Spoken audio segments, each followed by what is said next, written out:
이동형 뉴스 정면 승부.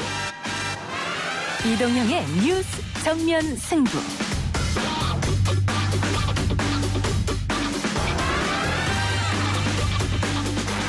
청취자 여러분 안녕하십니까, 이동형입니다. 중국, 일본의 폭우 피해가 큰데요. 우리나라도 인명 피해가 발생하는 등 상황이 심각합니다. 제가 나와 있는 곳은 아파트 단지입니다. 흙탕물이 가득 찬 것을 볼 수 있습니다. 건물에서 빠져나오지 못한 사람도 있어 소방대원들이 구조 작업을 벌였습니다.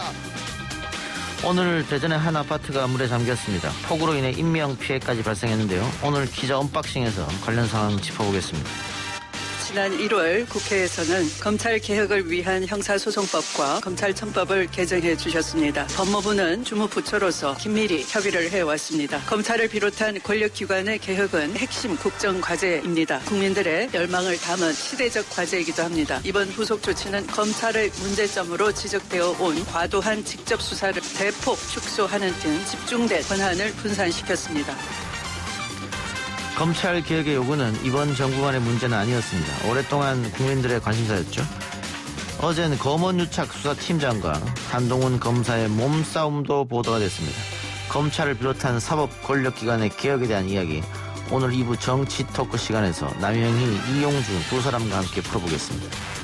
주택임대차 보호법 개정 법률안 대안은 가결되었음을 선포합니다. 청와대의 지시에 따라서 일사불란하게 정말 입법 독재를 넘어서서 헌정 파괴라는 생각이 들 정도입니다. 마치 작전하듯이 야당을 배제하고 단독으로 지금 질주하고 있습니다. 헌정 파괴다. 코로나 때문에 나가지도 못하지만 국민 여론에 기댈 수밖에 없다. 어제 최영두 의원이 인터뷰에서 했던 말인데요. 속도감 있게 진행되는 법률 중에 부동산 임대차 3법도 있습니다. 들썩이는 부동산 시장의 서민 주거 안전판을 위한 조치인데요. 관련법 발의한 박주민 의원 연결해서 당권 레이스 이야기까지 함께 들어보겠습니다.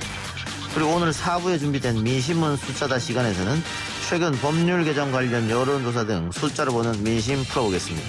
7월 30일 목요일 이동영의 뉴스 정면 승부 시작합니다.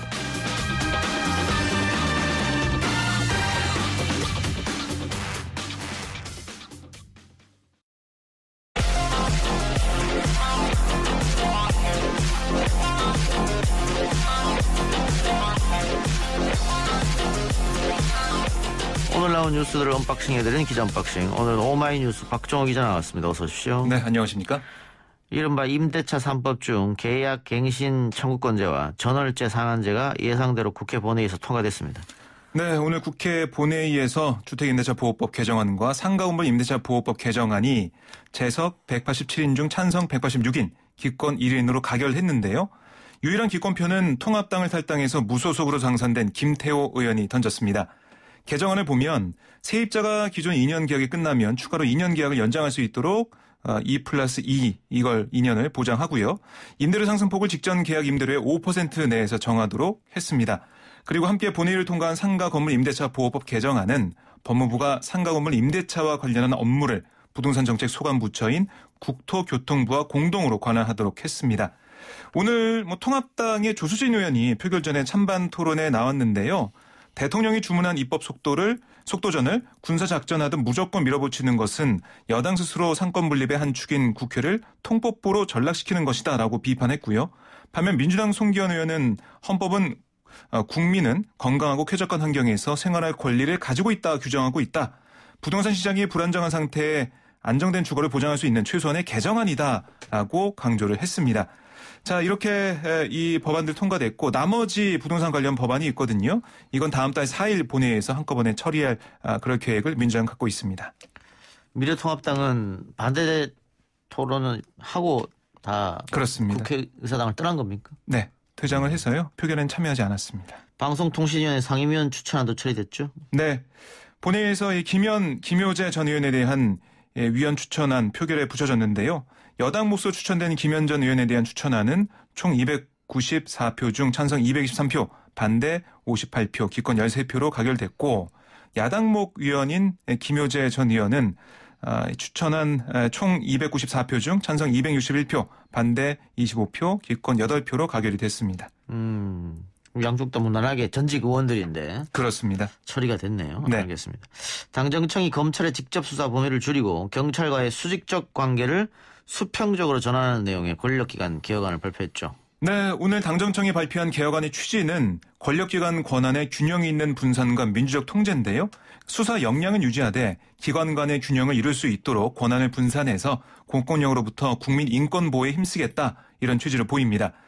이 개혁안 중에 좀 눈에 띄는 게 검찰의 그 경찰 수사지휘권과 직접 수사 권한 축소 이게 좀 핵심으로 꼽히고 있는데 검찰은 과도한 권한에도 정치적 중립 보장을 이유로 제대로 된 견제를 받지 않았다는 게 민주당, 그러니까 여권의 대체적인 평가입니다. 그래서 검찰의 직접 수사 범위는 올해 초에 검찰청법 개정으로 부패, 경제, 공직자, 선거, 방위사업 범죄와 대형 참사 6개 분야에 한정된 상태거든요. 당정청은 오늘 시행령을 개정해서 공직자는 4급 이상만 검찰이 직접 수사할 수 있도록 하기로 했고요. 뇌물 사건은 수수 금액이 3천만 원 이상, 특정 범죄 가중처벌 등에 관한 법률이 적용되는 경제 범죄와 사기, 배임, 횡령 사건은 피해 규모가 5억 원 이상이 돼야 검찰의 직접 수사가 가능해집니다. 그리고 중요한 수사 절차 과정에서 생기는 이견을 조율하기 위해서 대검과 경찰청 사이에는 정기적인 수사협의회가 설치가 되는데 경찰이 검찰의 수사지휘 대상이 아닌 협의 파트너로서 위상이 강화된다 이런 의미를 저희가 볼 수가 있습니다. 그리고 수사 과정에서 피의자의 인권을 보호하기 위한 새로운 수사 준칙도 마련해서 검찰과 경찰에 모두 적용할 수 있도록 했고요. 그리고 국가정보원을 또 대외안보정보원으로 명칭을 바꾸고 국내 정치 참여를 엄격히 제한하기로 했습니다. 예, 그 명칭을 바꾼다고 해서 계획이 되는 건 아닌데 지금껏 명칭을 몇 번이나 바꿨지 그렇습니다. 않습니까? 네, 박지원 국정원장이 거듭해서 정치 참여 안 하겠다, 이건 확실하게 하겠다라고 거듭 강조했거든요.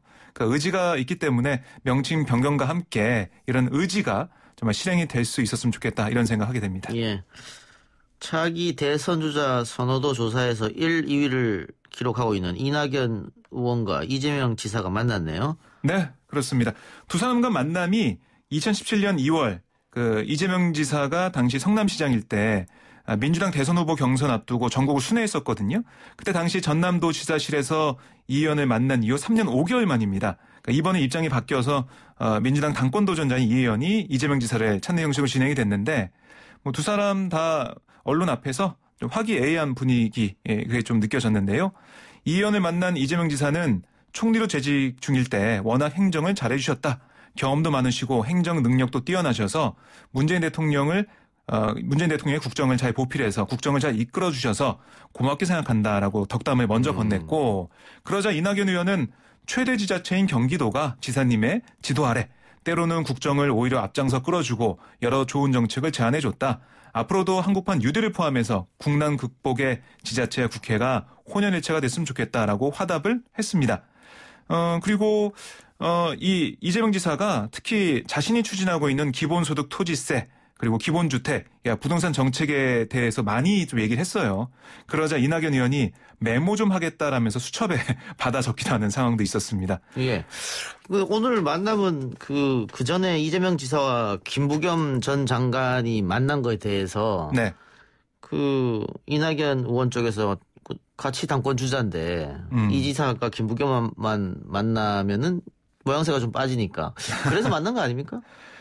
그런 얘기도 나왔는데요. 또 이낙연 의원 쪽에서는 그게 아니라 먼저 국회 쪽에서 만나기로 했었는데 그 시간이 안 됐기 때문에 이렇게 만난 거고 이낙연 의원 쪽에서 굳이 먼저 요청하는 그런 것들은 아니다라고 얘기를 하고 있습니다. 근데 어쨌든 당사자들은 부인하고 있습니다만 이재명, 김부겸 연대설은 계속 흘러나오고 있으니까요. 그렇습니다. 그래서 오늘 시종일관 덕담을 주고받으면서 화기애애한 모습을 보였지만 약간 좀 묘한 신경전도 있었거든요. 뭔가 해석하기 나름이긴 하지만 어떤 얘기가 있었냐면 이재명 지사가 총리 재임 시절에 정말 잘 됐던 것 같다. 도지사로 그러니까 이낙연 그 총리 시절에 도지사, 전남도지사로 지방행정 경험했던 게 큰 도움이 되지 않았나 싶다라고 말을 하자 이낙연 의원은 그 도지사 했던 게 기간이 짧아서 얼마나 도움이 됐겠습니까마는 없었던 것보단 도움이 됐다라고 얘기했거든요. 그런데 어떻게 보면 전남지사를 4년가량 한 이 의원이 기간이 짧았다고 답한 게 지금 이재명 지사는 경기지사 초선이잖아요. 3년째 하고 있는데 3년도 짧고 4년도 짧으니까 더 해야 되는 거 아니냐. 예. 이렇게 얘기한 게 아니냐 이런 해석도 나오고 있어요. 그러니까 대권 도전보다는 경지사 재선하는 게 낫지 않겠냐 이런 해석도 나오고 있어요. 알겠습니다. 온라인에 주호영 23억 해시태그가 등장했다고 하는데 어떤 이유에서입니까?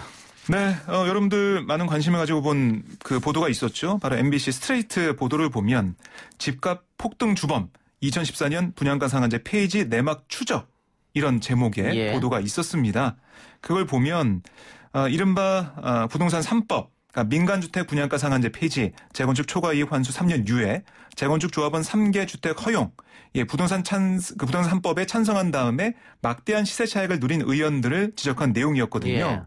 보면 이 3법에 모두 찬성한 재건축 수혜자들이 윤영석, 이현승, 윤재옥, 주호영 이 의원들이 지목이 됐습니다. 그래서 막대한 차익을 올렸다 이겁니까? 그렇습니다. 주호영 원내대표가 23억의 차익을 올렸는데 이게 다른 보도나 이런 것들은 주호영 보도가 있으면은 이게 다시 다른 매체에서 보도를 하거든요, 받아서. 근데 이게 그런 게 안 보인다. 그래서 누리꾼들이 이런 중요한 보도들을 왜 언론들이 보도하고 있지 않냐 이러면서 SNS에 해시태그 주호영 23억 이걸 달아서 계속해서 어떻게 보면 많은 사람들이 볼 수 있게 만들고 있는 거예요. 청와대 대변인 했던 김우겸 대변인 같은 경우에 재건축 샀다고 온 언론이 다 썼었지 않습니까? 나중에 알고 보니까 시세차익 각 3억 정도 받는데 3억 시세차익 본 거에 대해서는 그렇게 많이 기사를 썼으면서 자신들이 법을 통과시키고 그 법의 혜택을 받아서 23억, 어떤 사람은 100억에 가까운 차익을 올렸는데 그건 왜 다른 언론에서 보도하지 않느냐? 그럼 네티즌 우리라도 해야겠다 이런 것 같네요. 그렇습니다. 그러니까 이른바 주호영 23억 해시태그 운동이라고 볼 수가 있겠습니다. 알겠습니다.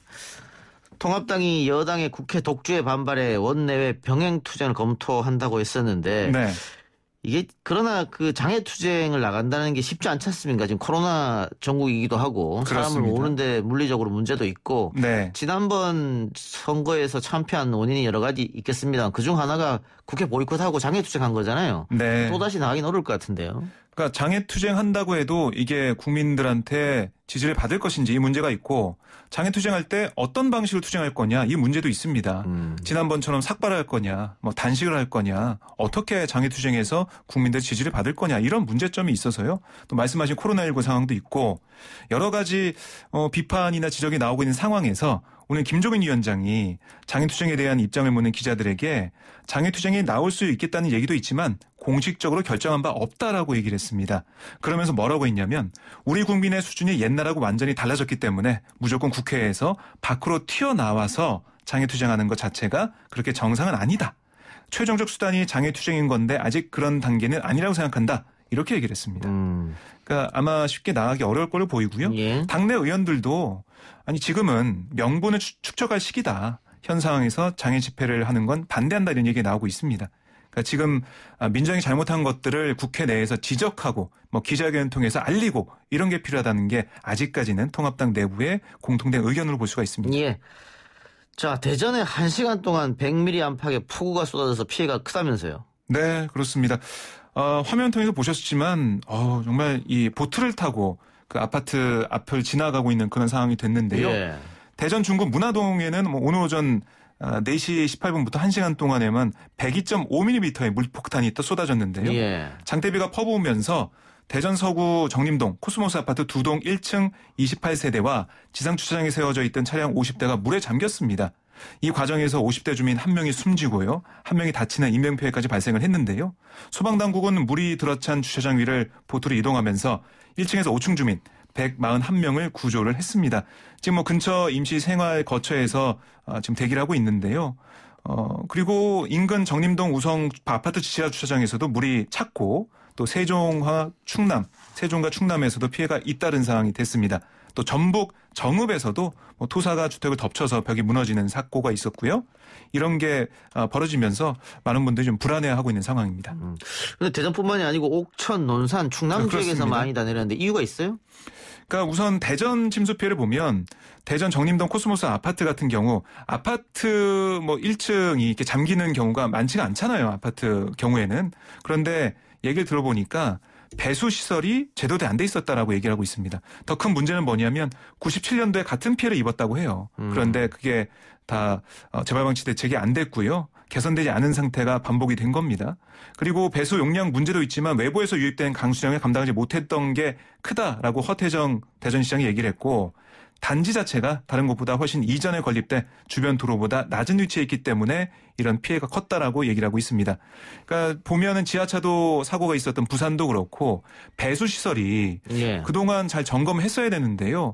이렇게 폭우가 뭐 매년마다 있는 게 아니다 보니까 잘 점검이 안 됐고 그리고 상가 같은 곳은 뭐 코인 노래방이나 이런 여러 곳들이 장사를 잘 안 하는 상황이 되면서 준설 같은 그러니까 비 피해 대비하는 대책이 잘 되지 않았다고 해요. 그런 점도 작용했다 이런 얘기를 하고 있습니다. 알겠습니다. 이제 비 피해가 빨리 마무리가 되고 다른 지역으로도 번지면 안 되겠으니까 말이죠. 또 그렇습니다. 내년도 대비해야 되는 문제가 있고. 맞습니다. 알겠습니다. 오늘 기자 언박싱은 이 정도로 마무리하죠. 코로나만 하나 더 살펴볼까요? 코로나 현재 상황 어떻습니까? 네, 오늘 0시 기준으로 코로나19 신규 확진자 18명 늘었는데요. 감염 경로를 보면 해외 유입이 11명, 지역 발생이 7명이었습니다. 그러니까 지역 발생보다 해외 유입이 많은 건데요. 해외 유입 추정 국가는 필리핀이 4명으로 가장 많았고 사우디아라비아 3명, 미국 2명, 이라크, 우즈베키스탄이 각 1명이었고 지역 확진자는 서울 3명, 경기 4명 모두 수도권에서 나왔습니다. 서울의 경우에는 종로구 신명 투자 관련 확진자가 꾸준히 나오고 있고 또 어제 신명 투자 관련 확진자는 어제 낮 12시 기준으로 2명이 추가돼서 누적 확진자가 12명으로 늘었습니다. 알겠습니다. 어쨌든 국내 확진자 수가 한 달 만에 처음으로 한 자리 숫자를 기록했으니까 그렇습니다. 고무적이다 이렇게 생각할 수 있겠네요. 네. 지금까지 오마이뉴스 박정 기자였습니다. 네, 고맙습니다.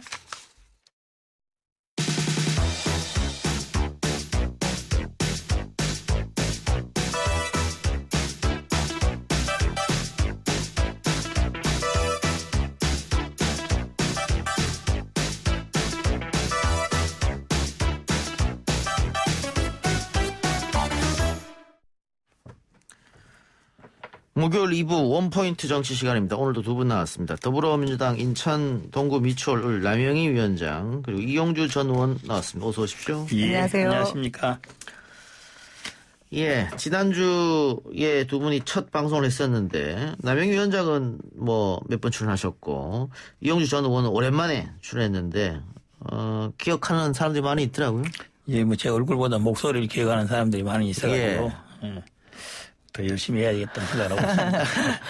예, 요즘은 어떻게 지역이랑 서울이랑 왔다 갔다 하시는 거예요? 예, 뭐 제 지역구가 여수에서요. 여수에서도 좀 가서 활동 좀 하고 또 서울에서 반반 정도 왔다 갔다 예전과 거의 똑같은 패턴으로 활동하고 있다고 보면 될 것 같습니다. 네, 이제 휴가 피크철이 다가오는데 예. 국외 여행을 못 가니까 국내 여행 그러면 뭐 몇 군데 잘 딱 떠오르지 않거든요. 그중에 여수가 엄청 많이 갈 것 같은데. 그렇습니다. 예전에는 뭐 제주도, 지금도 제주도 많이 가는데요.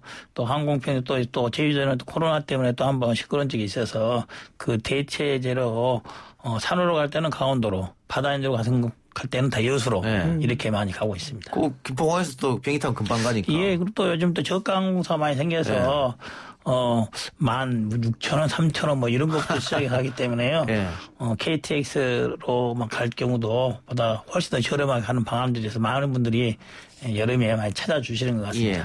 근데 피크 때 보니까는 주위에 많은 분들 얘기 들어보니까 여수는 그 숙박시설이 조금 부족하다는 이야기 좀 해요. 예, 원래 부족한 게 아니고요. 너무 많은 사람들이 몰려와서 그러니까, 작년만 하더라도 약 1,300만 정도 국내에서 뭐 첫 번째, 두 번째로 많이 오고 있고 또 숙박시설이 이제 최근에 많이 투자를 해서 제가 보기로는 대한민국에 있는 뭐 펜션이라든지 이런 것 중에서는 가장 최신의 투자한 시설들이어서 외국에서 뭐 영화에서나 범직한 그런 시설들이 많이 있어서 저도 지역에 계시면 저는 그런데 못 잡아봅니다.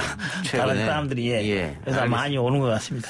예, 휴가철인데 여수뿐만이 아니고 전국에 국내 여행 많이 이번 기회에 많이 다녀보시기 바랍니다. 네, 어제 한동훈 검사장 휴대전화 압수수색 과정에서 몸싸움이 벌어졌습니다. 검사와 검사끼리의 몸싸움이었는데 뭐 사상 초유의 일이라고 할 수 있겠고. 자, 검찰을 보고 나왔던 이용주 의원님. 어때요?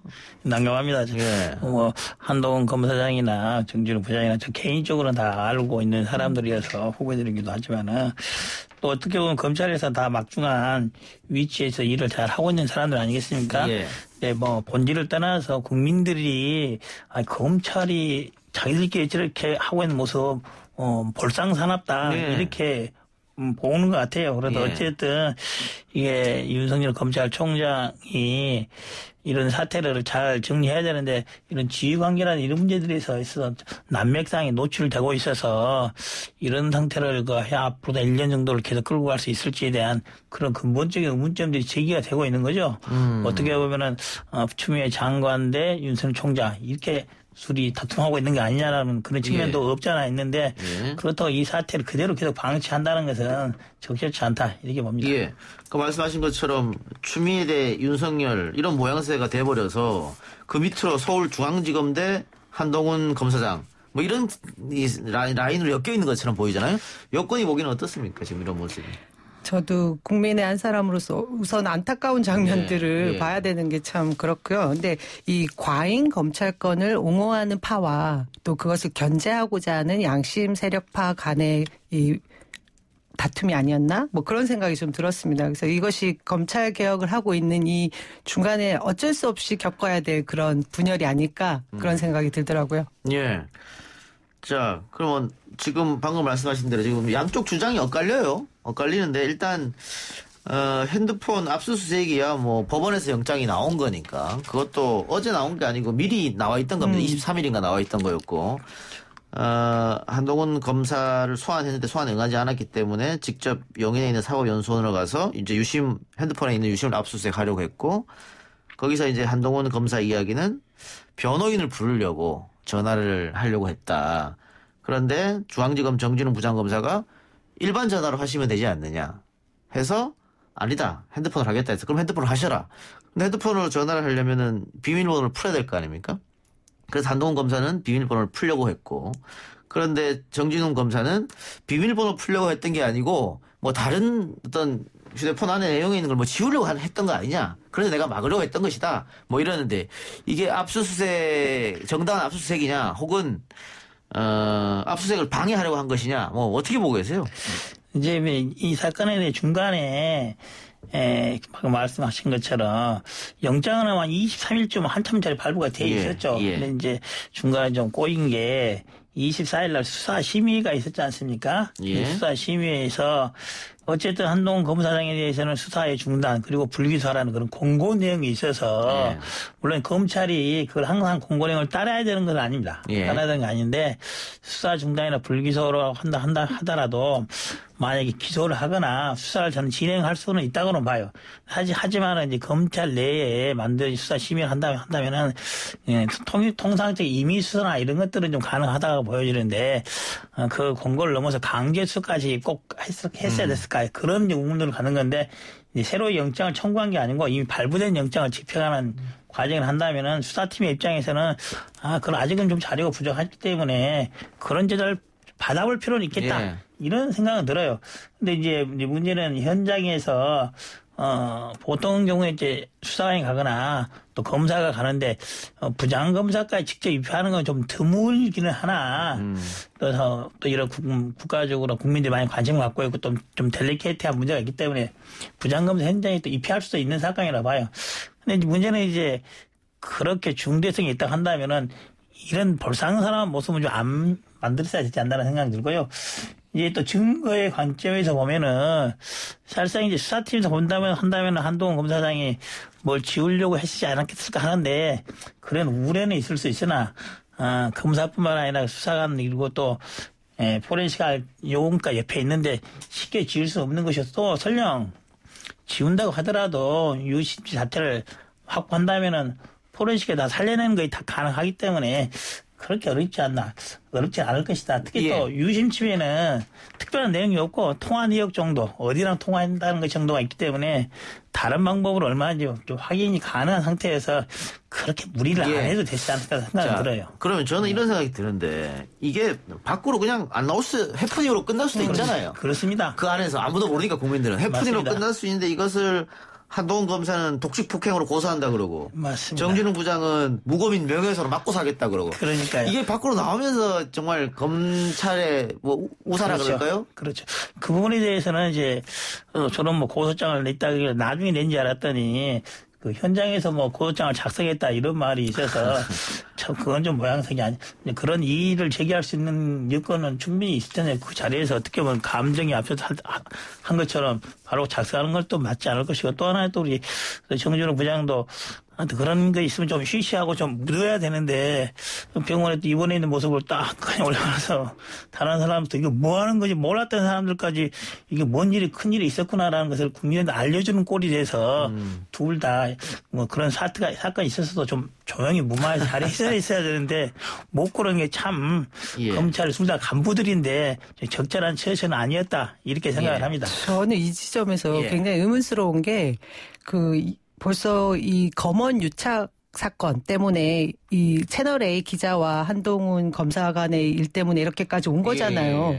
그 전에 뭐 녹취록까지도 다 지금 보도되고 한 상황에서 이 휴대폰이 그 증거로서 얼마나 효력이 있을지 잘 모르겠는데 이렇게까지 그 외부에 알려지게 크게 만드는 이유가 뭘까? 제가 그 부분 아까 말씀하신 대로 맞습니다. 지금 남영 위원장 말처럼 이 사건이 꽤 오래전부터 있었고 그 중앙지검에서 한동훈 검사에게 휴대폰 제출하라고 했습니다만 내지 않았거든요. 그러면 너무 오랜 시간 있었기 때문에 많이 뭔가 있었어도 지울 시간이 충분히 있었을 테고 또 지금 유심을 결국은 압수했어요. 그런데 3시간 만에 돌려줬다고 하거든요. 그러면 뭐 수사를 해보셨으니까 잘 알겠지만 3시간 만에 돌려줬다고 하면 안에 뭐 없었다는 얘기 아니에요? 아니 안에 있는 내용을 다 이제 다운 받아 놓는 거죠. 뭐 포렌식의 자료를 받아 놓는 건데 그럼 업무를 돌려준 거죠. 올력을 돌려주는 건데 뭐 특별한 거 더 있었으면은 보통 유심을 분석한다 하더라도 보통 2, 3일 정도는 좀 상세히 보려고 합니다. 근데 이제 그 안에 보면 유심에 있는 다른 내용보다는 어디랑 통화했다는 그런 상대방 번호라든지 그런 것만 했지 뭐 통화 내역이라든지 뭐 메신저 내역이라든지 이런 것들은 거의 안 나타나 있는 거거든요. 그래서 증거로서의 가치는 뭐 누구랑 어떻게 했다 연결고리로서만 이제 직접적인 증거를 찾기는 사실 유심으로서는 좀 어렵다. 알겠습니다. 그런데 지금 이 사안에 대해서 우리 언론이 대부분은 한동훈 검사장의 주장을 좀 무게 있게 싣더라고요. 뭐 조중동 할 것 없이 뭐 세계일보, 연합뉴스, 뉴시스, KBS, 노컷뉴스, 머니투데이 거의가 다 한동훈 검사의 주장에 무게를 실어서 보도를 했습니다. 수사심의위에서 수사 중단을 지시했는데 왜 거부하고 서울중앙지검에서 들어갔느냐 이런 거예요. 입장이 다를 것 같아요. 저는 정당한 공무 집행을 방해하는 한동훈 검사가 과연 이 법 위에 군림하는 게 아닌가? 오히려 이 국민들에게 검찰 개혁을 앞당겨야 되는 명분만 제공한 에피소드가 돼버린 것 같아요. 제가 볼 때. 그리고 그 이후에 지금 벌어지는 모든 부분도 각 언론들이 한쪽에만 더 유리한 보도를 내놓는 것도 결국 이것이 검언유착을 끊고 싶어하는 국민들에게 오히려 불을 당기고 있다. 저는 그런 생각이 들거든요. 그러니까 왜냐하면 지금까지는 양쪽 주장이 엇갈리고 있기 때문에 누구 주장이 맞는 말인지 아직 모르지 않습니까? 그런데 왜 한쪽 말만 들어주냐 지금 이 말씀이죠. 여권에서는 충분히 그런 말을 할 수 있다고 보여지고. 이 사건이 조금 좀 특이한 형태 아니겠습니까? 검언유착 사건이라고 돼 있어서 지금 이번을 두고 다시 또 검언유착 2라고 해가지고 또 KBS 보도 과정에 대해서는 또 다른 검언유착 아니냐 이런 말들이 나오고 있는 거잖아요. 중앙지검에서 주지 않았냐 이거죠. 그렇죠. 그래서 또 하나 지금 이제 언론들이 어떻게 보면 한동훈 검사장에 좀 더 우호적인 언론을 쓰는 것은 언론이기 때문에 이분들이 다 기본적으로는 기자와 취재원 간의 그런 관계 때문에 발생한 사건이기 때문에 기자들이 대체적으로 이 부분에 대해서는 이모 기자라든지 한동훈 검사장 쪽까지 약간 옹호하는 듯한 그런 입장이 있을 수밖에 없다고는 보여져요. 그런데 이제 문제는 그런 것 같죠. 이게 많은 사람들이 검언유착하면서 그 실체가 문제를 명확히 좀 드러나 있지 않는 것 같아요. 많은 사람들이 그래 검찰과 언론 유착하면 안 되지라고 하는 걸 하면서도 그 실체 내용이 뭐지 이번 사건에 있어서를 잘 모르는 것 같아요. 그래서 그런 부분들이 수사팀에서라든지 이런 것들도 알릴 부분이 있으면 좀 명확히 알아서 뭐 때문에 이렇게 열심히 수사를 한다는 것인지 뭘 이 사건을 통해서 어떤 것을 방지하려는 것인지를 좀 더 드러나야 되는데 많은 국민들이 그거에 대해서까지 이해가 미치지 못하고 있지 않나라는 생각을 합니다. 어쨌든 이동재 기자에 대해서는 지금 영장이 발부가 되고 구속 상태고 하기 때문에 조사 결과가 곧 있으면 나오겠죠. 한번 지켜봅시다. 뭐 녹취록 말고 다른 또 증거가 있을 수도 있으니까요. 법무부가 오늘로 예정된 검찰 인사위원회를 돌연 취소했습니다. 그래서 검사장급 이상 승진 전보 인사가 늦춰질 전망인데 갑자기 취소한 이유가 있을까요? 고민 중이다 그만큼 이렇게 봐도 되나요? 뭐 그런 것도 있을 것이고요. 아마 이제 또 고위직 인사를 하려면은 뭐 나가는 사람, 들어오는 사람 숫자를 맞춰야 되기 때문에 아마 그 인사 작업이 좀 덜 된 것도 있을 수도 있고, 특히 이번 같은 경우에 이제 검찰 개혁하는 같은 데 소위 고검장이 어떤 역할을 할 수 있는지를까지 놓고도 좀 약간 논란이 많이 있지 않습니까? 어떤 권한까지 줄 것인지. 이제 뭐 이성윤 이제 중앙지검장을 어느 자리에 갖다 놓을 것인지 이거에 대해서 또 조금 좀 설왕설래가 또 있는 것 같아요. 예. 그래서 아마 그 부분에 대한 명확한 입장을 정리를 하기 위해서 좀 시간을 준 거 아닌가 이런 생각은 듭니다. 검찰청법에 오면 인사를 할 때 검찰총장의 의견을 들어서 법무부 장관이 하는데 지난번 윤석열 총장이 취임하자마자는 검찰총장의 의견을 전폭 수용했죠. 그래서 윤석열 총장의 측근들이 다 요직에 앉혔고, 두 번째 인사에서는 법무부 장관의 의견을 들어가지고 검찰총장의 의견을 들어서 법무부 장관이 마음대로 했고, 이번에도 아마 그럴 것 같아서 그렇게 되면은 윤석열 총장은 고립되는 거 아니냐, 식물총장이 되는 거 아니냐. 그 일련의 과정이 조국 전 장관의 그 집중 포화, 뭐 검찰의 행태 이런 것들로 국민들이 검찰 개혁을 원하던 부분에 있어서 인사가 사실 만사 아니겠습니까? 검찰총장 주변에 뭐 측근이라고 해야 될까요? 그분들 사이에서 있는 일들을 감싸려고 하는 모습들도 있고, 저는 이게 결국 아까 서두에 말씀드린 것처럼 기존의 그 과잉 검찰권을 옹호하는 파들을 분명히 존재하는데 그분들은 계속해서 힘을 누리고자 하지만 그 개혁을 추구하고자 하는 법무부 장관의 그 견제파들을 두루 등용하고자 하시는 거 아니겠습니까? 그런 점에서 내부 반발이 분명히 있을 거를 어떻게 잘 다스려야 되는 게 지금 고민의 지점인 것 같아요. 그 내부의 그러니까 견제파들을 잘 두루두루 등용하기 위한 고심이 아닐까 하는 생각이 듭니다. 이제 추미애 장관 입장에서는 장관님께서 이제 검찰에 와서 법조계에 계셨지만은 많은 분들이 알고 있는 건 아니지 않습니까? 그렇죠. 예. 이제 인사를 하기 위해서 어떻게 보면 장관의 뜻을, 법무행정의 뜻을 명확히 잘 집행할 수 있는 사람들 좀 더 많은 자리에 놓고 싶은 것이 인지상정할 것이고, 또 검찰총장은 검찰총장 입장대로 그런 일이 있을 것인데, 많은 부분들이 이제 아까 말한 과잉 검찰권을 견제하는 그런 차원에서 이루어져야 된다고 하면서도 한편 우려하는 것은 겉으로 드러나는 모습은 많은 사람들이 이런 우려를 하고 있어요. 이런 것들이 지금 정권에 그리고 여당에 반대되는 수사를 계속하고 있는 검찰총장에 대한 견제 차원에서 그런 거 아니냐. 한마디로 마음에 안 드는 수사 그만하고 하지 마라. 이런 견제구 아니냐. 이런 또 논란도 있는 것은 사실이에요. 그래서 그런 모습들이 너무 드러나 보이는 것은 국민들이 이 검찰 개혁을 한다는 것이 오히려 정권의 입맛에 맞는 검찰을 만들려는 것이 아니냐라는 그런 우려를 줄 수 있기 때문에 그런 우려를 갖게 되는 것은 바람직하지 않거든요. 그래서 법무부 장관이 인사를 함에 있어서도 그런 우려는 좀 불식시키는 내용들을 좀 보여주는 필요는 있다 이렇게 봅니다. 예. 자, 그리고 지금 법무부 법무검찰개혁위원회에서 권고안을 3가지 권고안을 발표했고, 오늘 오전엔 당정청이 권력기관 개혁 방안에 대해 협의했습니다. 골자가 크게 보면 검찰의 직접 수사 개시 범위를 6개 분야로 한정한다. 그리고 나머지는 이제 경찰에게 맡긴다 이런 거고요.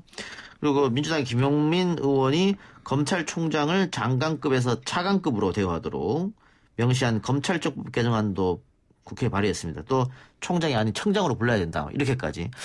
이거 다 합치면 결국은 지금 윤석열 총장의 힘 빼려고 이러는 거 아니냐. 물론 검찰 개혁 이야기는 뭐 오래전부터 노무현 정부 때부터 나왔지만 하필 이 시점에서 이게 다 쏟아지는 것은 윤석열 총장 힘 빼기다. 결국은 정부 여권과 대립하고 있는 윤석열 몰아내기 입법 아니냐 이런 지적. 저는 그렇게 생각하지 않는데 뭐 까마귀 달자 배 떨어진 상황일 수도 있고요. 근데 어찌됐든 대통령 문재인 정부 출범 때 권력기관의 개혁 과제가 저희 과제였지 않고 전 국민들이 바라던 부분이었기도 했지 않습니까? 그 부분에 검찰개혁이 들어있었는데 과도한 특권을 정상적으로 해놓는 상황으로 저는 봐지고요. 그리고 그 법률적 근거가 없는 장관급 그 사실 다른 행정부 각 부처에 소속된 뭐 경찰청, 국세청, 관세청 이런 부분은 다 차관급이잖아요. 그거에 대등하게 맞춰가는 거기 때문에 사실 제자리로 돌려놓는 상황인 걸로 봐집니다. 그동안 너무 비대해진 검찰 권력을 제자리로 돌려놓는 것이다. 예, 이용주 저는 어떻게 생각하십니까? 뭐 장관급, 차장급 그런 것에서 뭐 의전이라는 예우상의 그런 것이고 뭐 법에 명확한 근거는 없을 거예요. 근데 그건 중요하지 않아요. 검찰총장이 차관급이라 하더라도 권력이 큰 거는 마찬가지죠. 장관급이 아니라 차관급이라도 저는 그만한 권한이 있을 거라고 봐요. 그래서 이제 그러한 개정을 낸 것은 충분히 이유가 있다. 뭐 대외적으로 보이기로도 검찰총장도 검찰도 뭔가를 내놓은 것이다. 그것이 맞는 것이죠. 그 맞는 것이고 문재인 정부가 들어서서 대선 선거 공약부터 그렇겠잖아요. 권력기관을 개혁한다 하면서 검찰에 있어서 소위 공수처를 만들겠다. 그리고 검경 수사권 조정을 하겠다. 그래서 그게 이번 21대 국회에서 만들어지고 있는 거죠. 그래서 그런 방향은 맞다고 봅니다. 맞다고 보는데 이제 몇몇 부분들에 있어서 원래 검찰 기능하고 안 맞는 것들은 약간씩은 있어요. 뭐 예를 들면 권고사항 중에 검찰총장의 수사 지휘권을 폐지를 하고 고등검사장에 분산한다. 저는 뭐 제가 검찰 출신이어서 그렇지만은 검찰총장이 전국적으로 통일적인 지휘라든지 방치를 막기 위해서는 검찰총장의 일반적인 그리고 구체적인 수사 지휘권 자체를 폐지한다는 것은 좀 문제점이 있을 수가 있고 또 이것을 분산을 한다 하더라도 사실상 지금 지검장들이 아닌 고검에서는 사실상의 수사 기능이 별로 없는 상태거든요. 근데 없는 고검장한테 수사 지휘권을 행사하게 한다. 그럼 이건 어떠한 모습일 건지에 대해서 검사들이 선뜻 납득하기는 어려운 상황에서 혹시 이 부분이 이성윤 지검장은 곧 고검장을 올려서 그걸 통해서 관내에 있는 주요 사건을 통제하겠다. 이런 생각하는 게 아니면 그런 오해를 받을 수가 있어서 실효 수 없는 것들은 그냥 빼고 하는 게 맞지 않았을까 라는 생각이 듭니다. 그래서 이 공고안이 나오니까 지금 검찰 내에서 상당한 반발이 검사들이 상당히 반발하고 있는 그런 실정인데 검찰개혁위원회에서 지금 낸 것은 말 그대로 권고사항이니까요. 그렇죠. 이거 꼭 받을 필요는 없습니다. 다만 그 여당이 추진하려고 하는 문제는 법 개정 사항이니까 이거는 여권에서 법을 바꾸면 그대로 되는 거거든요. 맞습니다. 그런데 지금 이번에 쭉 봤습니다만은 뭐 부동산 임대차법도 그렇고 여당이 슈퍼 여당이기 때문에 하려고 마음먹으면 그냥 다 하는 거거든요.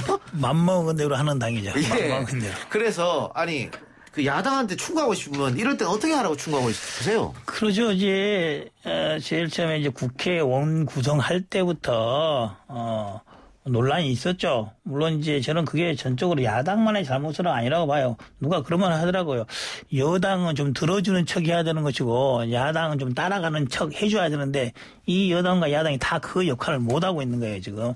어쨌든 야당 입장에서는 뭐 8개든지 7개든지 간에 꼭 법사위 아니라도 몇 개 상임위원회 받았으면은 이거 뭐 예를 들면 국토기라든지 아니면 재경이라든지 받아놓고 있었으면은 이거 세법이라든지 부동산 관련법이라든지 서로 또 정부 입장에서도 서로 협의해야지만이 넘어갈 수 있지 하나의 법만 가지고 할 수가 없는 거잖아요. 그래서 최소한의 견제장치도 잃어버린 꼴이 된 게 아닌가. 퇴착이었네요. 근데 그렇다고 지금 와서 8개 달라 하는 모양새는 안 맞는 것이고 뭐 전반기는 그대로 넘어갈 수밖에 없는 것이고 그렇다고 이걸 그대로 장애 투쟁을 해서 뭐 특별히 얻을 것도 없다고 봅니다. 이 더운 날. 그래서 토론을 적극적으로 하는 모습을 보여줘야죠.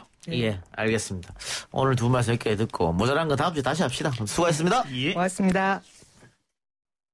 아 글쎄 안 들려 들을 뉴스 없어 아무 뉴스도 귀에 들어오지 않아 듣고 또 들어도 들을 뉴스 없어 만든 게 이프로야 이동영의 뉴스 정면승부 YTN 라디오 이동용의 뉴스 정면승부 3부 시작합니다. 이른바 임대차 3법으로 불리는 법안 가운데 두 가지 법안이 오늘 여당 단독으로 국회 본회의를 통과했고요. 8월부터 즉시 시행될 것으로 보입니다.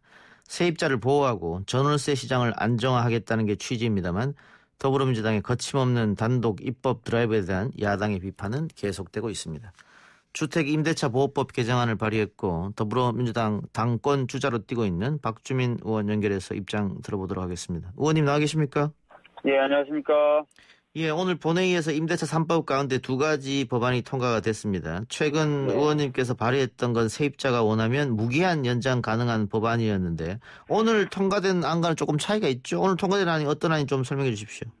네, 뭐 오늘 통과된 법은 보통 이제 2+2로 부르는 안입니다. 그러니까 2년을 하고 나서 갱신 청구권을 한 번 행사해서 2년을 더 연장해서 임차인이 머물 수 있는 그런 것을 보장하는 법입니다. 계약갱신 청구권이죠? 네, 계약갱신 청구권이 전에는 없이 무조건 2년 한 번을 보장해 줬었는데 이제 한 번 더 계약갱신 청구권 행사해서 2+2 이렇게 총 4년을 보호해주는 그런 그 법안이고요. 그런데 만일 2년 살고 나서 집주인이 자신이 살겠다, 내가 집이 없어서 그러면 어떻게 되는 겁니까? 네, 뭐 그때도 제 법 가지고 설명을 드렸지만 뭐 집주인이 본인이 살겠다든지 아니면은 임차인이 차임을 제대로 내지 않는다든지 또는 빌린 집을 훼손한다든지 여러 가지 사유로 그 갱신 청구에 대해서 거절할 수 있게 되어 있습니다.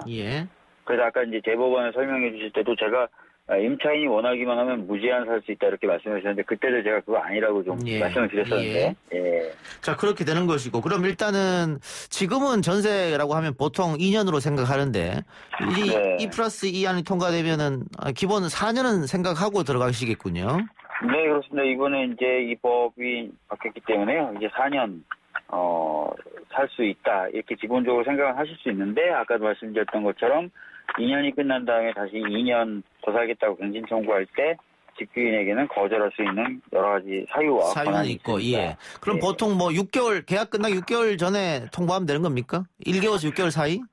네, 뭐 지금 그 통보하도록 조항이 만들어져 있고요. 그래서 그 통보 기간 내에 통보만 하면은 갱신 청구를 한 셈이 되는 거고요. 근데 아까도 말씀드렸듯이 갱신 청구하게 되면은 거절 사유가 있어서 거절을 하지 않으면 이제 할 수 있다. 살게 되는 것입니다. 그 오늘 법이 통과되는데 이거 언제부터 시행되는 겁니까? 네, 이제 그 법이 시행되는데요. 현재 그 가장 쟁점이 됐었던 게 이제 법 적용 시점이었습니다.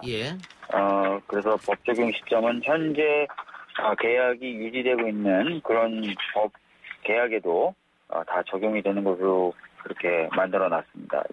그럼 소급 적용이 된다는 말씀입니까? 이게 이제 소급 적용이라고 그러시는데요. 소급 적용이라고 하는 것은 어떤 계약 관계가 다 끝나고 난 상태를 되돌려가지고 뭔가 새로운 상태로 만드는 걸 소급 적용이라고 하고요. 이 경우에는 이제 계약 관계가 계속 유지가 되고 있는 경우에 적용이 되기 때문에 이런 것을 보통 부진정 소급표다 이렇게 말씀을 드립니다. 부진정 소급표의 경우에는 엄밀히 말하면 이제 헌법적으로 허용이 되어 있는 것이라서 지금 현재 이제 어떤 계약 관계가 유지되고 있는 경우에도 적용이 되는 것으로 그렇게 했습니다. 그러면 그냥 제 경우를 예를 들어서 한번 여쭤볼게요. 제가 지금 소위 말하는 반전세에 살고 있는데 그 계약이 11월에 끝나거든요. 그런데 지금 이 시점에서 제가 2년 더 살겠다고 집주인한테 얘기하면 더 살 수 있는 겁니까? 네, 지금 이제 그 갱신 청구를 하게 되면은 사실 수가 있죠. 그러니까 갱신 청구는 보통 아시겠지만 임대차 기간 종료 6개월 전부터 1개월 사이 내에 행사를 할 수 있거든요. 알겠습니다. 그렇고 또 하나 이번에 통과된 게 전월세 상한제인데 이것은 제가 살짝 보니까는 5% 이상을 못 올리게끔 하는 거다. 맞습니까? 그러니까 정확히 얘기하면 이제 5%의 한도긴 한데요.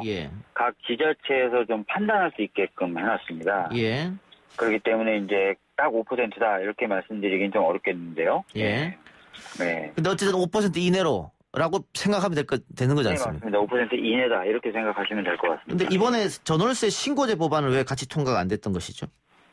사실 이번에 저희가 그 여러 가지 법안을 한꺼번에 이제 그 논의하고 이제 통과시키면 좋았겠지만 아시다시피 야당과의 관계라든지 이런 부분이 좀 있었습니다. 그래서 우선 급한 거 우선 좀 통과시키자 이렇게 해서 통과가 된 거고요. 또 8월 4일에도 또 본회의가 잡혀 있습니다. 그래서 나머지 법의 경우에는 이제 8월 4일 날 통과시킬 수 있도록 좀 하려고 생각하고 있습니다.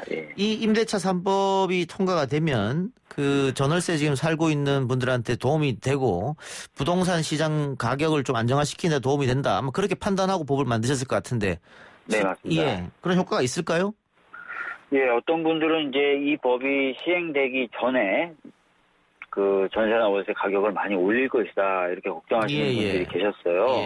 실제로 뭐 그런 사례도 있다 이런 보도도 많았고요.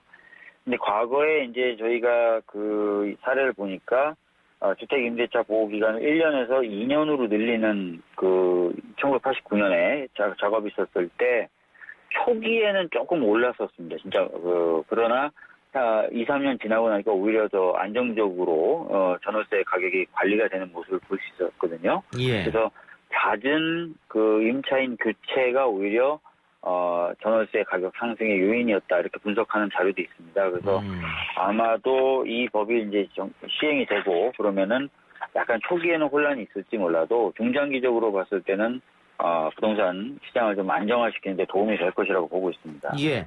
지난 주말에 일부 시민들이 거리로 나와서 이 임대차 3법은 재산권 침해다 이런 시위를 벌였습니다. 그러니까 사유재산 제도가 있는 우리나라인데 이거는 뭐 사유주의적 발상 아니냐 뭐 위헌 시비도 있을 것 같기도 한데 어떻게 보세요 그거는? 우리나라 헌법에는요 재산권의 한계뿐만 아니라 내용도 법률로 정할 수 있도록 되어 있습니다. 그래서 본질적인 부분을 침해하지 않는 한 위헌이라는 판결이 나오기가 어렵고요. 제가 이제 아마 전에 인터뷰에서도 말씀드렸던 것처럼 독일이라든지 미국이라든지 일본이라든지 이런 해외 입법례를 좀 보면은 2+2 정도가 아니라 그때도 설명드렸다시피 아예 그냥 기간에 정함이 없는 식으로 임차 계약을 체결하는 게 원칙입니다. 그런 해외 입법례를 좀 비교해 봤을 때도 이번 법이 위헌 판결을 나오기는 어려울 것이다 이렇게 생각하고 있습니다. 그 여당이 지금 굉장히 강공 드라이브를 걸고 있습니다. 공수처법도 아마 개정하지 않겠느냐 뭐 이런 말도 나오고 있는 상황인데 야당에서는 다수당의 폭거다 더 나아가서 뭐 독재다 이런 말도 하고 있거든요. 뭐 당대표까지 지금 출마 준비하고 계시니까 생각이 좀 다를 것 같은데 어떤 생각 갖고 계세요? 사실 이번에 저희가 이제 법사위에서 전체회의에서 논의하는 것을 두고 왜 전체회의에서 논의하느냐 소위로 법안을 넘겨서 소위에서보다 내실 있게 검토해야 되는 것 아니냐 이게 이제 법사위 야당 의원님들의 주장이었습니다. 그런데 실제로는 현재 법사위의 소위가 만들어져 있지 않습니다. 그리고 소위가 만들어지지 않았던 것은 야당인 미래통합당 쪽에서 소위 구성에 합의를 안 해주셔서 그랬었어요. 그러니까 소위가 만들어지지 않았는데 소위로 넘겨라라고 지금 뒤늦게 막 얘기를 하시니까 저희들이 거기에 응하기가 어려웠던 부분이 있었던 거거든요. 대신에 이제 그 전체 회의에서 출석한 법무부 장관과 국토부 차관을 상대로 여러 가지 질문을 던졌었고, 그리고 이미 법무부에서는 2019년에 주택임대차보호법을 개정하게 될 경우에 어떤 영향을 미칠 것인가에 대해서 시뮬레이션도 다 한 바가 있고요. 또 이제 아시겠지만 사실 주임법 개정 이야기가 나온 게 굉장히 오래됐습니다. 20대 때도 지금 개정안 통과된 것처럼과 유사한 내용의 법안을 놓고 심도 깊게 토론한 적도 있었고요. 그래서 뭐 야당과 대화가 없었다 또는 불속으로 통과시켰다 이렇게 말씀드린 거에 대해서는 좀 동의하기가 어렵습니다. 그런데 뭐 지금 상임위원장 수도 18대 0이고 전체 국회의원 수도 굉장히 차이가 나고 앞으로 21대 국회가 마칠 때까지 내내 여야가 이렇게 싸우지 않겠느냐 이런 걱정도 드는데 당대표 지금 출마 준비하고 계시니까 당대표가 만약에 되시면 이 구도를 어떻게 계속 끌고 갈 생각이십니까? 아니면 뭐 대화 협치 또 이런 것도 한번 생각해 볼 여지가 있습니까?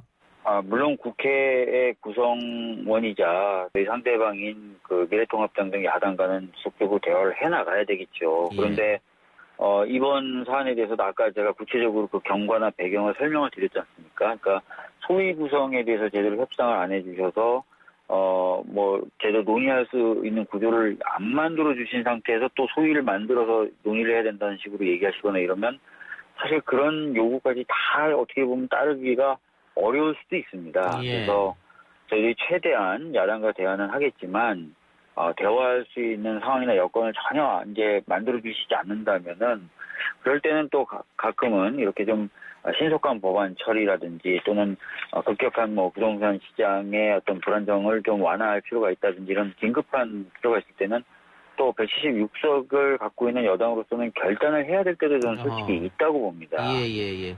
그런 부분을 저희들이 예. 좀 가려서 좀 예. 잘 운영해 보도록 하겠습니다. 그러면 만약에 당대표가 되시면 공수처 문제는 어떻게 해결하실 생각이십니까? 야당이 반대하면 공수처가 한 발자국도 못 나가는 지금 시점인데. 그래서 예, 여당 지지자들은 법이라도 바꿔야 되는 거 아니냐 이렇게 얘기하고 있어요. 공수처에 관련돼서도 제가 이제 여러 차례 언론 인터뷰를 통해서 입장을 밝힌 바가 있는데요. 이거는 법안을 새로 통과시키는 게 아니라 이미 통과된 법안에 그리고 이미 시행되고 있는 법안에 따른 협조를 하는 겁니다. 국회가. 예. 그래서 이걸 정치적인 쟁점 삼는 것은 저는 안 될 것 같고요. 예. 야당하고도 제가 충분히 협상을 이제 당대표가 되면 하겠지만 이것을 이제 굉장히 지연시키는 것은 아까 말씀드렸던 대로 이미 시행된 법에 따른 협조를 국회가 안 하는 것이기 때문에 저는 좀 안 된다라고 생각을 합니다. 그래서 한 달 정도 야당과 협상을 해보고 그래도 진짜 안 된다 그러면 좀 결단을 해서 출범할 수 있도록 해야 되지 않겠느냐는 생각을 가지고 있습니다. 알겠습니다. 오늘 이낙연 후보가 이재명 경기지사와 만났습니다. 그리고 지난 27일에는 김부겸 후보가 이재명 지사와 만났고요. 김부겸, 이재명 연대설이 계속 나오고 있는데 뭐 당사자들은 부인하고 있습니다만은 그것 때문에 이낙연 의원이 급하게 경기도를 찾은 거 아니냐 이런 분석도 있습니다. 혹시 박주민 의원은 그러면 어떻게 이재명 지사 안 만납니까? 뭐 선거를 위해서 막 일부러 막 만나거나 그럴 계획은 없고요. 다만 그러나 어차피 저도 당대표를 하겠다고 했고, 또 우리 당의 이제 소중한 자산이고 중요한 분이시니까 필요하면 만나겠죠. 근데 선거를 위해서 만나고, 이렇게 막 인위적으로 만나고 이런, 그런 고민은 아직 못하고 있습니다. 어쨌든 제3의 후보인 박주민 의원이 등장함으로써 굉장히 선거가 역동적으로 변했다. 이런 이야기들이 지금 많이 나오고 있는데. 친문표가 박주민에게 쏠리지 않겠느냐 이런 분석도 나오고 있더라고요. 어떻게 보세요? 그 친문표가 최대표인데. 네, 뭐 그런 말씀 해주시는 분도 있는데요. 뭐 잘 아시다시피 이낙연 후보님 같은 경우에 이제 문재인 정부의 초대 총리셨고, 또 김부겸 후보의 경우에는 또 행안부 장관으로서 훌륭하게 역할을 해낸 분 아니겠습니까? 그래서 누가 비문이다, 누가 친문이다 이렇게 평가하기는 어렵다고 생각합니다. 그런데 어쨌든 친문표는 나한테 쏠린다 이렇게 생각하면 됩니까? 제가 그런 말씀 드리기 어렵고요. 하여튼 열심히 하겠다 이런 말씀 드리겠습니다. 이걸 발판 삼아서 서울시장 나가는 거 아니냐 이런 질문에는 어떻게 답하시겠습니까? 제가 이제 그런 질문에 대해서도 여러 차례 제가 답변을 드렸습니다. 지금은 분명하게 말씀드릴 수 있는데요. 전당대에 올인하고 있고 열심히 하고 있습니다. 아직 결정된 건 아무것도 없다 이런 말씀이십니까? 전당대에 열심히 하고 있고요. 서울시장에 대해서는 생각 없습니다. 알겠습니다. 자, 그런데 또 한편으로 그 이번 전당대회를 우려하신 분들이 지금은 아닙니다만은 선거가 다가오면 다가올수록 이게 선거가 조금 과열돼서 당권 주자들끼리 너무 상처를 주는 일이 생기는 게 아니냐. 과거 이재명 지사 또 문재인 후보 간에 이재명 후보, 문재인 후보 간에 그런 일도 있었고 당을 바꿔서 그 지금의 야당에서는 박근혜 후보, 이명박 후보도 세게 붙었지 않습니까? 그렇게 상처가 좀 되지 않겠나 우려하는 분도 좀 있거든요. 저희들이 이제 뭐 그런 일은 좀 되도록이면 없고 선의의 경쟁 그리고 당의 비전이라든지 어떤 정책 관련된 것들 중심으로 한 경쟁해 나가려고 하고 있고요.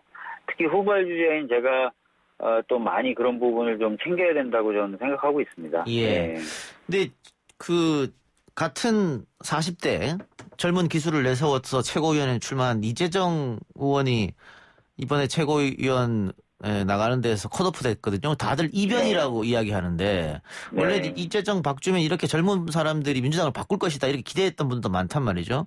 이재정 후보의 낙마는 박주민 의원에게도 약간 충격이겠습니다. 사실 이제 이재정 그 의원이 이제 최고위원이 된다면 제가 나중에 당대표가 된다면 굉장히 좀 호흡을 맞추기 좋은 상황이 됐을 텐데 그게 안 돼서 좀 아쉬운 부분이 있고요. 또 그런 것도 제가 당대표 되는 거 여부를 떠나서 아마 또 많은 분들이 이재정 의원을 응원하셨던 것 같아요. 응원하셨을 것인데 또 적잖이 좀 충격을 주는 것 같고 좀 아쉽죠. 많이 안타깝고요. 알겠습니다.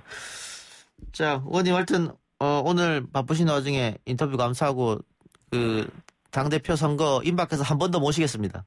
네, 알겠습니다. 고맙습니다. 네, 감사합니다. 지금까지 더불어민주당 당대표 후보 박주민 의원이었습니다.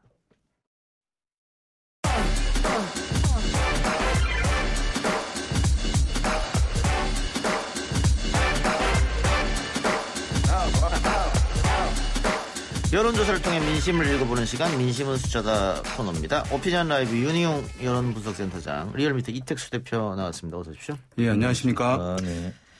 자, 문재인 대통령 국정수행평가부터 살펴볼까요? 몇 주 동안 계속 내리막이었는데 이번 주에 살짝 오른 것 같네요.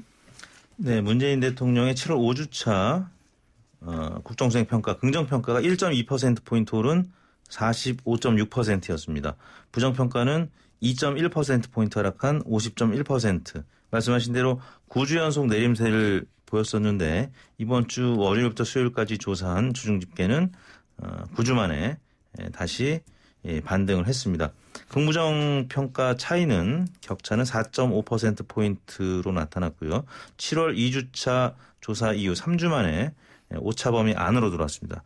그동안 2주 동안은 오차 범위를 넘는 수준으로 격차가 컸고요.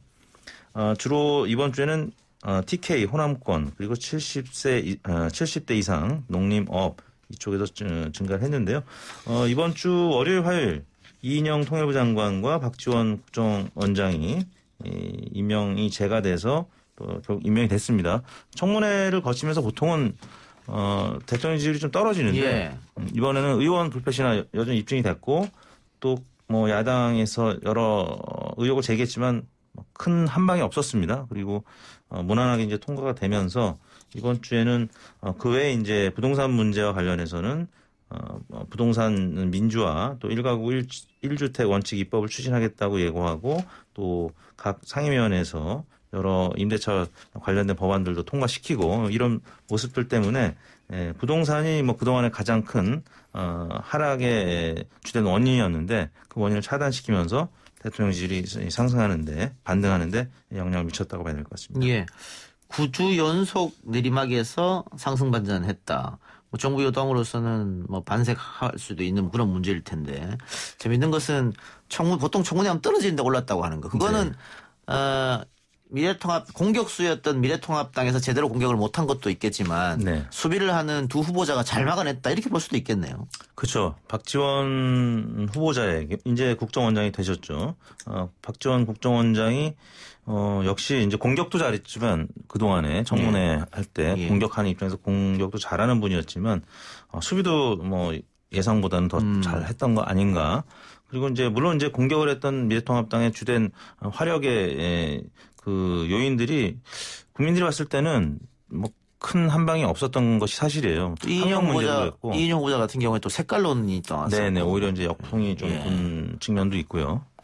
뭐 지난 한 달 동안 이제 부동산 이슈만 사실은 집중적으로 조명이 되게 되면서 사실 이제 뭐 대통령한테 또는 이제 정부 여당의 이제 악재로만 어쨌든 부상이 됐던 상황이었는데 그것이 이제 지금 말씀하신 이제 인사청문회 건도 그렇고 김태년 원내대표가 제기한 이제 행정수도 이전과 관련한 이제 이슈들 이런 것들이 이제 크게 주목을 받게 되면서 부동산으로만 모아졌던 서울 등 수도권의 부동산 집값과 관련해서 모아졌던 사안들이 어쨌든 이슈들이 다른 사안들 어쨌든 좀 여러 가지 이슈들을 부각되면서 부동산으로 모아졌던 이슈들이 좀 약간 이제 막아지는 차단되는 그런 이제 효과들을 있게 되면서 계속 이제 하락하던 대통령 국정수행에 대한 긍정평가 비율이 이제 하락을 좀 멈췄다고 할 수 있겠고요. 뭐 오르기는 했습니다만 오차범위니까 올랐다는데 방점보다는 그 하락세가 일단은 좀 약간 멈추었다는데 의미부여를 할 수 있을 것 같습니다. 예.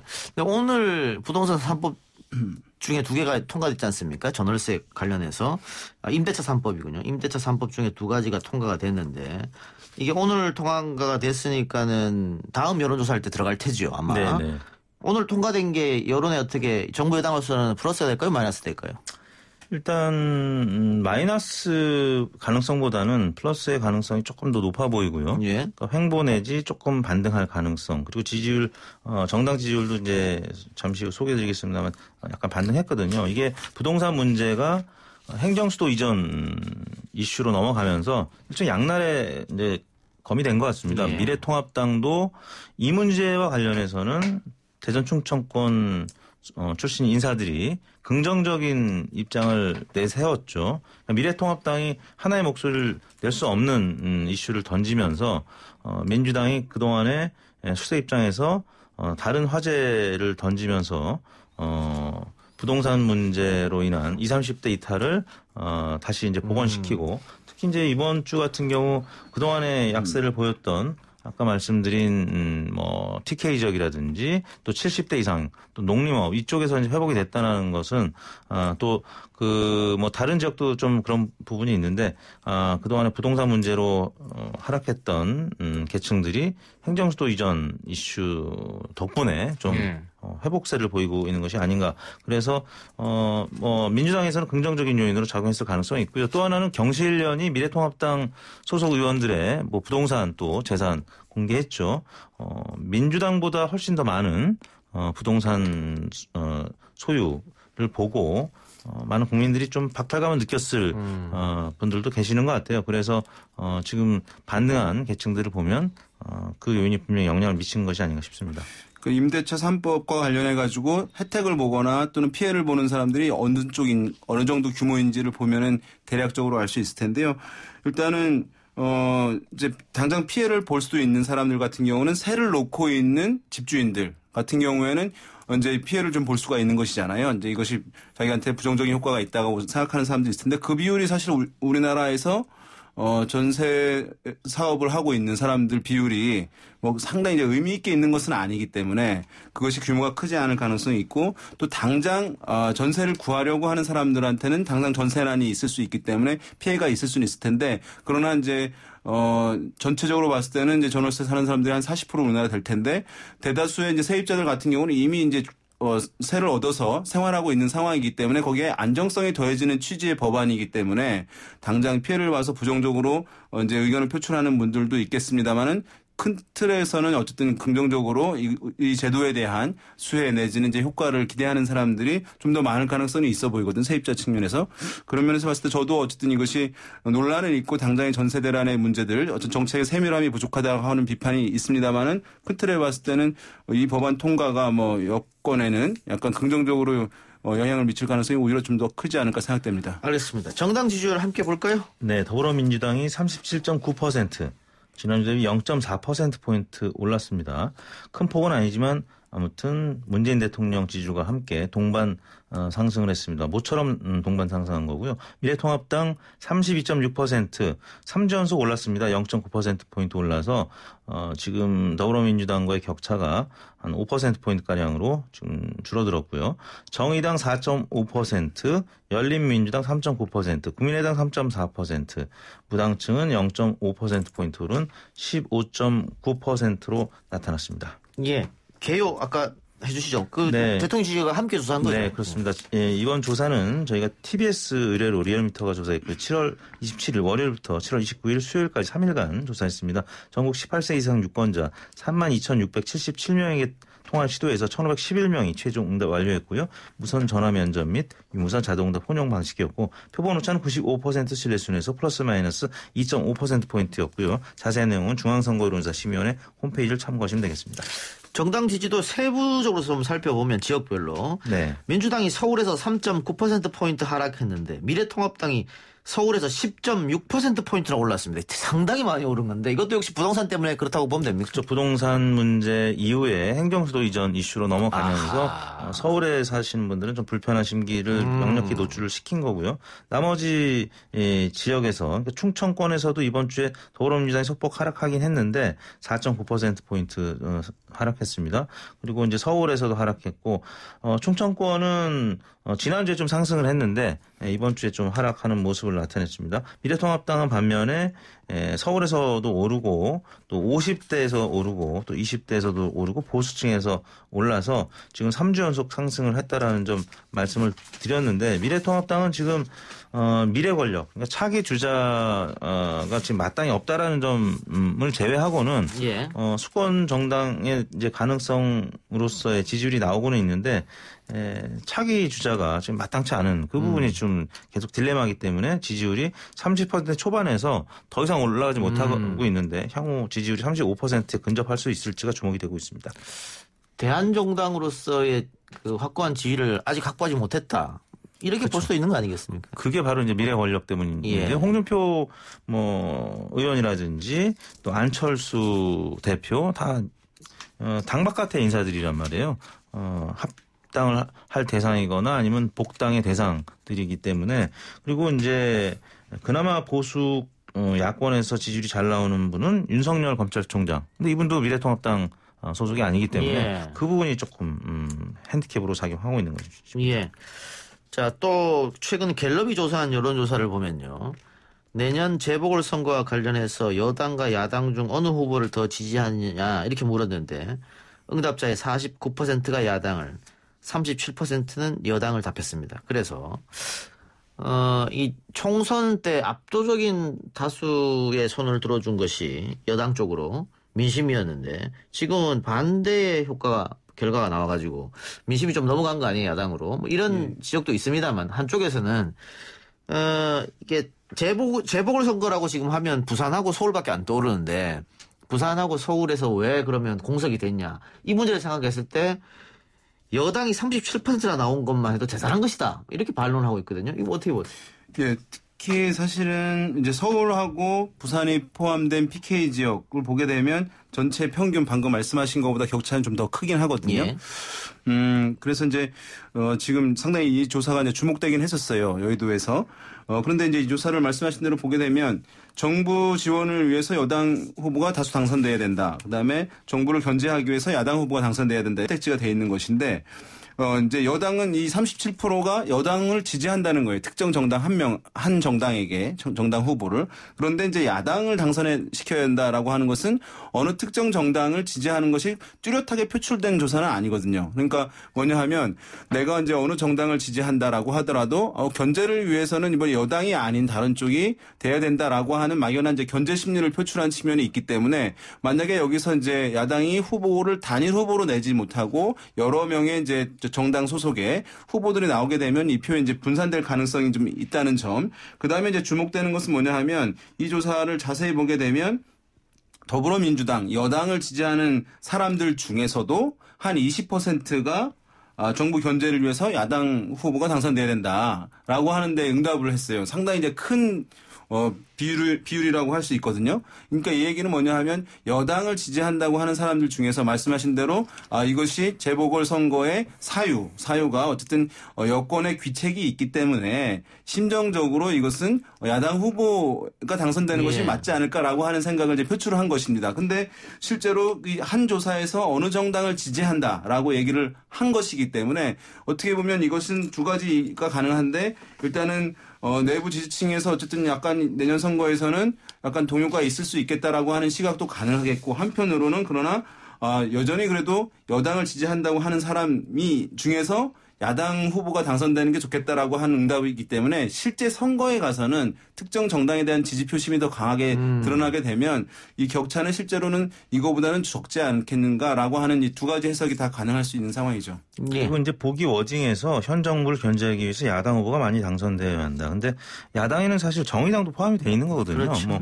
그렇기 때문에 격차가 조금 더 12%포인트라는 격차가 있는 것 같고요. 그리고 보기 워딩은 그랬고 질문 워딩을 보면 내년 4월에는 서울과 부산 두 광역시를 포함한 여러 지역에서 재보궐선거가 있을 예정입니다라고 해서 서울과 부산을 딱 처음에 주된 지역으로 설명을 했기 때문에 말씀하신 대로 이게 이제 부동산 문제보다는 젠더 이슈가 더 작용했을 가능성이 있어서 근데 이제 실제 후보를 내야 한다 또 후보를 내지 말아야 한다 민주당 후보 관련해서는 또 격차 이렇게 크지 않았거든요. 그래서 이 부분과 관련해서는 실제 현실 가능성 면에서 민주당이 부산은 모르겠는데 서울은 후보를 낼 가능성도 있고 뭐 박영선 장관이라든지 추미애 장관 뭐 하마평이 지금 오르내리고 있습니다. 물론 이제 미래통합당에서도 같은 여성 후보인 나경원, 이혜훈 뭐 여러 후보들이 거론이 되고 있는데 실제 가상 대결을 붙이면 이렇게 격차가 안 날 가능성이 좀 높다고 봅니다. 그래서 아직 시기도 많이 남아 있고 그래서 현재 시점에서는 아무튼 서울시장 유고 사태와 관련해서 또 뭐 국가인권이라든지 해서 피해자 측, 고소인 측의 여러 기자회견들 또 여성 단체 여러 요구들이 계속 보도가 되고 있기 때문에 그런 어떤 그림자가 좀 반영이 된 그런 여론조사 결과가 아니었나 싶습니다. 방금 말씀하신 대로 이제 같은 조사에서 또 한 가지를 물은 거예요. 그러니까 뭐냐면 서울 부산시장 보궐선거에 더불어민주당이 후보를 내야 한다고 보는지 내지 말아야 한다고 보는데 48%는 내야 한다. 내지 말아야 한다는 40%였거든요. 그러니까 사실 아까 소개해드린 결과와 어떻게 보면 다른 측면이 있는 것이잖아요. 왜냐하면 이제 여당 후보가 당선되는 게 좋다라고 하는 응답이 37%였는데 더불어민주당이 후보를 내야 한다는 응답은 또 절반에 가까워 육박하고 있는 상황이기 때문에 이제 아직 선거 기간 남아 있고 후보를 내는지 마는지 또 누가 나오는지 따라서 변화 가능성 이제 여전히 있다고 할 수가 있을 것 같고요. 이거 조사 개요를 말씀드리면 한국갤럽이 지난 21일부터 23일까지 전국 18세 이상 1,000명을 대상으로 조사가 이루어졌고요. 휴대전화 조사였고 응답률은 12%, 표본 오차는 95% 신뢰준에서 플러스 마이너스 3.1%포인트. 자세한 사항은 중앙선거 여심이 사이트를 참조하시면 되겠습니다. 알겠습니다. 자, 그리고 오늘 이낙연 후보와 이재명 지사가 만났는데 27일에는 김부겸 전 의원과 이재명 지사가 회동했습니다. 이게 어쨌든 뭐 3명 다 여당의 대권 주자로 불립니다. 김부겸 의원은 만일 당대표가 되면 뭐 대권 나가지 않겠다고 얘기를 했습니다만.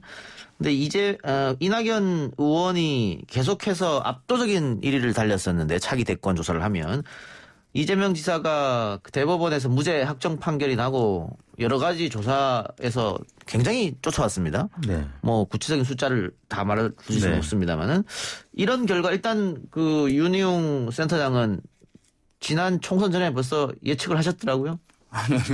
이게 지금 보면 지금 이낙연 의원 같은 경우에는 이제 지금 지지가 상당히 높긴 한 것인데 총리 시절에 이제 총리 프리미엄이 이제 있었던 것인데 그것은 문재인 대통령의 국정을 어쨌든 뒷받침하거나 또는 야당의 공세를 막는 이제 그런 효과들 모습들을 보이게 되면서 문재인 대통령의 적극적 지지자, 적극적 지지층 뭐 이제 친문 성향의 민주당 지지층이라고 할 수 있을 텐데 지층에서 적극적인 지지를 이제 보내줬던 것이긴 할 텐데요. 그것을 이제 본인의 견고한 지지층화 할 수 있느냐 여부 이제 그것이 이제 관건이 될 수밖에 없는 그런 상황인데 이재명 지사 같은 경우에는 이제 본인의 고유한 지지층이 그 비중은 적지만 갖고 이제 있던 상황이었고 그런 이제 재판 결과의 불확실성 때문에 추가적인 이제 지지가 모이지 않던 상황이었는데 재판 결과가 이제 이재명 지사 측에는 이제 무죄로 나오게 되면서 그런 이제 굴레라고 할까요? 덫이 어쨌든 거쳐지게 되면서 추가적인 지지가 이제 모아지게 되는데 이재명 지사 지지층 같은 경우에는 뭐 본인의 지지층도 있겠습니다만은 다른 이제 기성 정치인들과 다르게 뭔가 과감한 결단과 뭔가 조치를